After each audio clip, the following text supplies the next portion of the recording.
Good day everyone. We are the Group 4. We are here to present our topic, Efficient Market Theory. Before we proceed to discussion, I introduce myself first. I am Janela Picompa. I am going to discuss some topics that under efficient market theory. First is stock prices.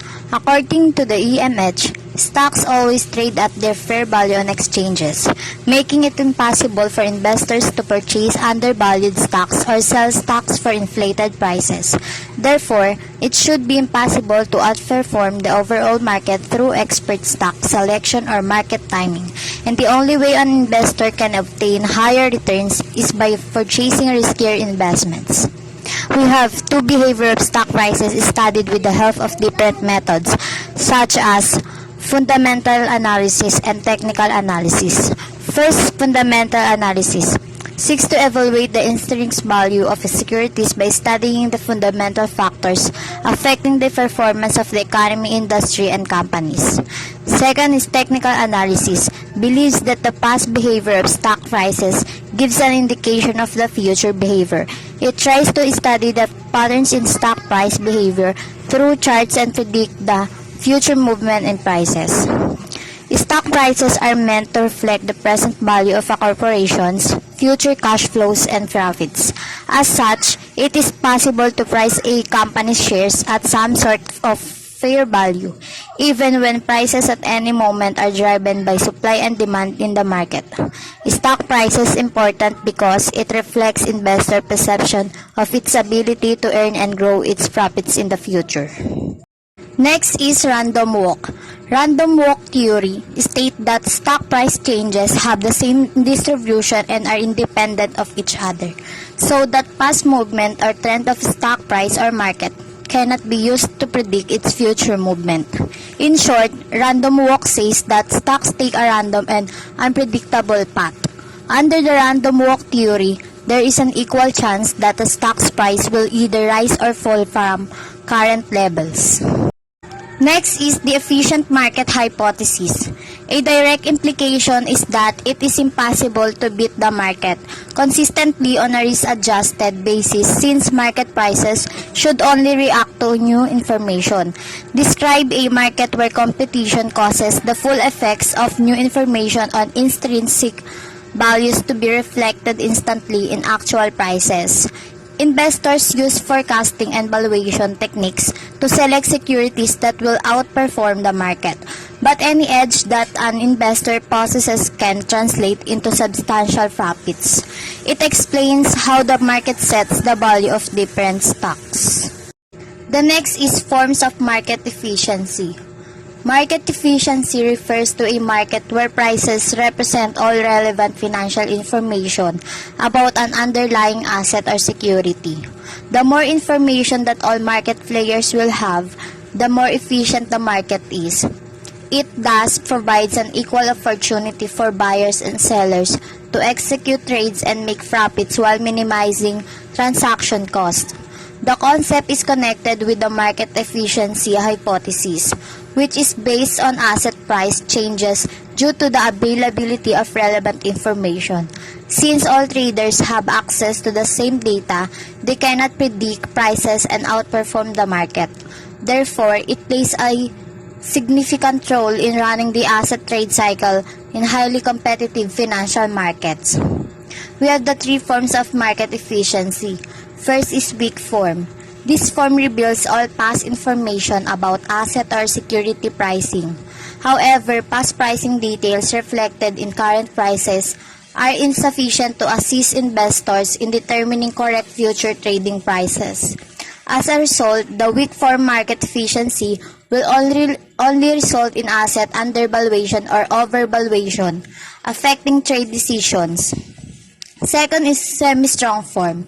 It indicates that current prices consider all publicly available information about an asset or security. It also offers previous price details. As a result, it discourages investors from benefiting above the market by trading on the inside information. Last is strong form. It is the result of combining weak and semi-strong forms. This form shows market prices based on all accessible information public, insider, or private. This insider knowledge, however, is neutral and available to all traders. As a result, despite having access to inside information, it ensures that all investors profit equally. And the last is empirical test of weak form efficiency. This means that the investor who develops this thing based on past prices and chooses his portfolio on that basis cannot continuously outperform another investor who buys and holds his investments over a long-term period. The next topics will report by Ms. Gentrix C.X. Camillian. Serial correlation is the relationship between a given variable and a lagged version of itself over various time intervals. It measures the relationship between a variable's current value given its past values. A variable that is serially correlated indicates that it may not be random. Next is RAND test. Is a statistical test to determine whether random selection has been made in the process of sample selection from an ordered population. The RAND test is a type of non-parametric test and hence there is no need for the assumption of a normal distribution to hold true. Is a statistical analysis that helps determine the randomness of data by revealing any variables that might affect the data patterns. Technical traders can use a RAND test to analyze statistical trends and help spot profitable trading opportunities. Next is filter test. It is believed that stock price changes randomly within two barriers around the fair price, and when new information comes into the market, a new equilibrium price will be determined. Technicians set up trading strategies based on such patterns to earn excess returns. The filter rule is usually stated as: purchase the stock when it rises by X% from the previous low and sell it when it declines by X% from the subsequent high. Next is distribution pattern. It is a rule of statistics that the distribution of random occurrences will conform to a normal distribution. Then if price changes are random, their distribution should also be approximately normal. Therefore, the distribution of price changes can be studied to test the randomness or otherwise of stock price movements. Last is empirical test of semi-strong form efficiency. Stipulates that the current stock price absorbs not only the historical information but also the information that is publicly available. Hence, new information cannot be used by anyone for earning abnormal returns. Test of strong form efficiency. It implies that all analysis is pointless and that no market player may profit excessively from trade because of monopolistic access to information. This claim is being put to the test using a variety of investment groups that might have access to crucial private data of the business.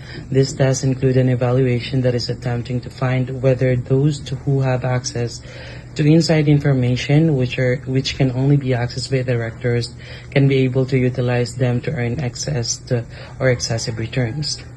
Second test is attempting to examine the performance of mutual funds and recommendations of investment analysts to see if these have succeeded in achieving superior returns with the use of private information generated by them. Another one is efficient market hypothesis versus the fundamental technical analysis. These are categorized as theories concerning stock price movements. Let's begin with fundamental technical analysis, and which is purposely done to identify underpriced securities and overpriced securities. It is done in simply buying securities and selling overpriced securities to earn superior returns. Technical analysts are predicting future movements in share prices by studying the historical patterns in share price movements. Contrarily, enhanced or efficient market hypothesis or efficient is consisting of three forms. First is the weak form, which contradicts to technical analysis, which means that Past prices and price changes cannot be used to forecast future changes because successive price changes are independent of each other. The other one is semi-strong form of efficient market hypothesis. This is contradicting, however, to the fundamental analysis. It claims that market efficiency is disseminated and processed of information, hence available information is cannot be used consistently by superior investment returns. Lastly, the strong form of efficient market hypothesis. It only maintains not only the public available information but useless to the investor or analyst, but all information that are useless for them. The other one is the competitive market hypothesis. It is one of where share prices are always fully reflected to be available informations on companies or in companies. No existing stock market is believed to know perfect efficiency, which are evident to the shortcomings in the pricing mechanism. In conclusion, competitive market hypothesis says that prices are set in a very competitive market, but not necessarily in an efficient market. However, it is still providing scope for earning superior returns by undertaking security analysis and following portfolio management strategies. Market inefficiencies. A market that fails to successfully incorporate all available information into an accurate reflection of an asset's fair price is said to be efficient or inefficient.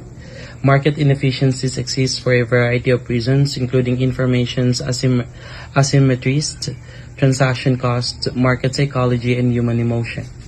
Market inefficiencies exist for a variety of reasons, including information's asymmetries, transaction cost, market psychology, and human emotions as well.